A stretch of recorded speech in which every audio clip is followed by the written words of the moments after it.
ये है कि आपने खुद कहा कि हमने काफ़ी काम किया, अल्हम्दुलिल्लाह सुम्मा अल्हम्दुलिल्लाह, अल्लाह ने काम दिया। असल चीज़ तो ये है ना कि मुद्दे से अगर किसी चीज़ को किसी चीज़ से हटाना है, तो उसको उसके अपोज़िट चीज़ को दिखा दो। आज कहीं न कहीं शुएब खतीब ने जो है साउथ मुंबई से फॉर्म भरा है, तो लोगों को अपनी असल बात जब मैं रख रहा हूँ, तो वो चुभ रही है। असल चीज़ तो हमको अफ़सोस है ना कि आज 10 साल के अंदर हमको साउथ मुंबई में क्या मिला? एक ऑफ़िस तक नहीं मिली हमारे एरिया में शिवसेना की। आज मुझे बताइए कि कौन-सा डायलिसिस सेंटर है हमारे यहाँ पे या कौन-सा जो है हाई टेक्नोलॉजी हॉस्पिटल कैंसर के लिए है। आज हम हर चीज़ से कहीं ना कहीं महरूम है। तो इन सारी चीज़ों को लेकर काम करेंगे इंशाल्लाह। आप दुआ करो कि ज़्यादा से ज़्यादा वोट मिले। 2 नंबर के ऊपर बटन दबाना, हाथी के निशान के ऊपर बटन दबाना है और इंशाल्लाह 20 तारीख को ज़्यादा से ज़्यादा वोट। एक सवाल और है सर, आज साउथ मुंबई के अंदर तकरीबन 5.5 लाख मुसलमान वोट हैं और इन मुसलमानों के लिए आपकी अपील क्या है? इन मुसलमानों के लिए अपील यही है कि हम पे अगर आज सेकुलरिज्म का जो दम भर रहे हैं, वो उस हम आज आँख पे पट्टी बांध के मुसलमानों का सबसे बड़ा मसला है। चुका है कि कल जो आज सेकुलर है, कल वो फेनेटिक थे। बिल्कुल, तो आज कहीं न कहीं हमको वो एहसास को जगाना है, क्योंकि अगर आज नहीं जागेंगे तो आने वाले वक़्तों में जो है इससे ज़्यादा खामियाज़ा उठाना पड़ेगा। आप क्या कहेंगे सर? जिसमें आप इंडियन अलायंस के बारे में बोलते हो, बीजेपी के बारे में बिल्कुल, बीजेपी की तो हम बिल्कुल खुलकर मुखालिफत करते हैं। सुन लीजिए, बीजेपी ने तो नहीं, हमने बिल्कुल हर मजलिस के अंदर, हर इंटरव्यू में बीजेपी की मुखालिफत की और आज भी करते हैं। बीजेपी तो पहले से जो है वो कहीं न कहीं मुसलमानों के खिलाफ है, उनका एजेंडा यही है। उनको कभी उन्होंने कि कहीं ना कहीं आप जिस तरीके से कॉन्स्टिट्यूशन को हटाने की बात है, कि जिस तरीके से ट्रिपल तलाक की बात है, जिस तरीके से सारे मसले हो तो बिल्कुल जग जाए। हम तो बिल्कुल मुखालिफत करते हैं और हम चाहते हैं कि जो है हमको सेकुलरिज्म को जिंदा रखना है। लेकिन जो लोग दम भर रहे हैं, आप मुझे ये बताइए, आपने सवाल किया 2014 और 2019 के अंदर, ये जो हमारे यहाँ के एमपी अभी खड़े हैं वो कहाँ थे, किस पार्टी से थे? आज वो सेकुलर हो गए। वो खुद कह रहे थे कि भाई जो चीज़ों को लेकर एक 2019 के अंदर उन्होंने 2019 और 2014 में जो है वो एक अलग एजेंडे के साथ चलते थे। आज उनको किस तरीके से मतलब रातों रात जो वो सेकुलर हो गए। हम तो बीजेपी के मुखालिफत और खुलेआम मुखालिफत करते हैं कि बीजेपी को तो बिल्कुल वोट करते हैं, लेकिन जो सेकुलरिज्म की बात करते हैं, जो बिल्कुल मुसलमानों की बात करते हैं, अगर वो वाकई में जो है सेकुलरिज्म, मैं कह रहा हूँ आपके चैनल के माध्यम से फिर कह रहा हूँ कि हम सब के सब जो है मुसलमान जो है वो इंडियन अलायंस को वोट देगा, लेकिन जो जख्म भरे गए उन जख्मों के ऊपर पहले मरहम लगा। क्या ये माना जाए कि जो सारी चीजें खुली है, आप तो जर्नलिज्म से जुड़े हुए, आपको तो मैं बार बार यही कह रहा हूँ कि सारी चीजें बिल्कुल खुली हुई। तो हम तो सेकुलरिज्म का मुखौटा उखाड़ने जा रहे हैं, तो हम पे एलिगेशन लग रहे हैं और वो लगा रहे हैं जिनकी खुद कोई औकात नहीं है। वो लोग जो है वो गली के नुक्कड़ पे पान बीड़ी वालों के यहाँ बैठने वाले जो है वो पेड़ है, वो कुछ भी कह रहे हैं। लेकिन हम जो है यकीन और अल्लाह की जात पे भरोसा रख के इलेक्शन लड़ रहे हैं कि मुसलमान अगर आज नहीं जागा ना, तो आने वाले वक्तों में जो है इनके वाकई में जो है हुकूक जो है खत्म हो जाएगा। बहुत बहुत शुक्रिया। शीर खतीब है, मैं साउथ मुंबई में रहता हूँ और इस वक्त जो है मैं पार्लियामेंट्री इलेक्शन जो है कंटेस्ट कर रहा हूँ बीएसपी से, बहुजन समाज पार्टी से। हमारा इलेक्शन लड़ने का असल मकसद तो ये है कि हमारी आवाज़ों को जो है दबाया जा रहा था, हमारे को मुसलमानों को खुसूसी तौर पे जो है कहीं ना कहीं इग्नोर किया जा रहा था। ये 48 सीट के अंदर जो है एक भी ऐसी सीट नहीं है जहाँ पे मुसलमान को महाराष्ट्र में गए।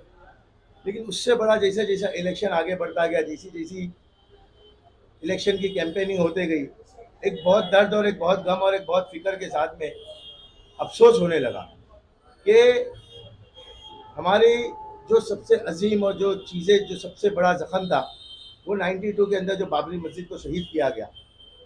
आज मुझे उदय ठाकरे से कोई मतलब नहीं है, मैं मुसलमानों से कुछ सवाल करना चाहता हूँ कि किस बुनियाद के ऊपर जो है हमने वो चीज़ों को, एक सेकुलरिज्म चीज़ों को भूलकर हमने आज किसी सेकुलरिज्म जो दावे भरने वालों के हमने दामन पकड़ लिए। मेरा ये दूसरा एक सवाल ये है कि क्या हम वो भूल गए 92 93 की राइट्स को, कि किस तरीके से जो है हमारे को नुकसान पहुंचाया गया, किस तरीके से जो है दुकानें जलाई गई, किस तरीके से लोग, हमारी बच्चियों की और हमारी महिलाओं की जो है असमत दिली की गई। क्या हम वो भूल गए कि 2018 के अंदर जो है उदय ठाकरे ने एक बयान दिए थे कि हमको फ़ख्र है और शिवसैनिकों पे फख्र है कि जो हमने मस्जिद को ढाया। आज जो चीज़ों के लिए कॉन्स्टिट्यूशन की बात की जाती है और ये कहा जाता है कि मुसलमानों के वोट के हुकूक को छीन लिया जाएगा, यही चीज़ को 2019 के अंदर जो है इनके ही नेता ने जो है ये कहा था कि जो है मुसलमानों के वोट को जो है दबा दिया जाए और छीन लिया जाए। आज बहुत दुख और दर्द और गम के साथ में जो है ये बात कहना पड़ रही है कि 23 साल से जो चीज़ें जो जख्म थे, आज हम जो है वो ये इंडियन अलायंस की झांसे में आकर हमने जो है वो चीज़ों को भूल गए। क्या वजह है कि आज हम जो है अपने दर्द को जो है अपने ज़ख्म को जो है हम भूल गए। मैं आप तमाम लोगों के माध्यम से एक बात कहना चाहूँगा कि हमारा वो दर्द जो है वो कभी ख़त्म नहीं होगा। हम उद्धव ठाकरे जी से अपील करते हैं, इंडियन अलायंस की पूरी टीम से अपील करते हैं कि आपने जिस तरीके से 2018 में बड़े मन से ये चीज़ कही थी कि मुझे फ़ख्र है कि हमने बाबरी मस्जिद को ढाया, आज अगर वो उसी भरे मन से और बड़ी सभा में जो है वो ये कह दे कि हाँ वो गलती हो गई थी और हम मुसलमानों से जो है उस चीज़ की माफ़ी मांगते हैं, आप यकीन करें या नहीं करें, हम वादा करते हैं कि हर मुसलमान जो है उनको वोट देगा। मैं बचाते खुद जो है उनके लिए जी जान से लगूंगा।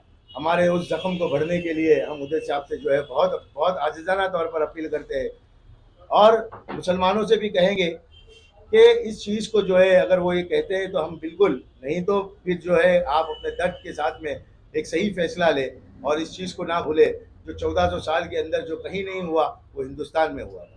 सर एक सवाल मेरा पूछना है आपसे कि आप जो इस वक्त ये बात कर रहे हैं, आज उद्धव ठाकरे खुद एक सेक्युलर नेता बन चुके हैं, तो और मेरा सवाल पूरा होने दीजिए सर, वो सेक्युलर नेता बन चुके हैं, तो आपका कहने का मतलब ये है कि मुसलमान अपील करें उद्धव ठाकरे से कि आप जो है अगर हमारा वोट चाहते हैं सेक्युलर वोट, तो आप इस बात का ऐलान करें कि आपसे गलती हुई, शिवसैनिकों से गलती हुई, बाबरी मस्जिद का ढाना, उसकी शहादत जो है वो गलत था, ये कहना चाह रहे हैं आप? बिल्कुल हम यही कहना चाह रहे हैं कि जिस तरीके से मुसलमानों को आज सेकुलरिज्म के दम के ऊपर आपने गले लगाया है, तो उसके हकीकी गले लगाए और वो चीज़ें का ऐलान करें कि बाबरी मस्जिद वाकई में हमसे ढाई गई है और हमको फ़ख्र है इस स्टेटमेंट को लेकर, जो वो कहीं ना कहीं मुसलमानों से माफ़ी मांगे।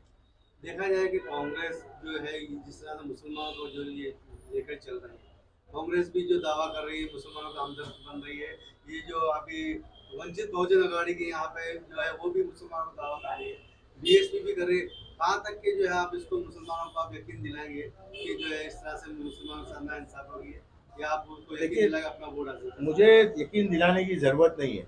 रही बात कांग्रेस और कांग्रेस अलायंस की जो है, इससे पहले आज अलायंस बनने से पहले मुझे पता है कि हर वो अलायंस की पार्टी जुड़ी हुई है, उन्होंने इस मुद्दे को लेकर कहीं ना कहीं प्रोटेस्ट किया है, कहीं ना कहीं आवाज़ उठाई है कि बाबरी मस्जिद की शहादत गलत है।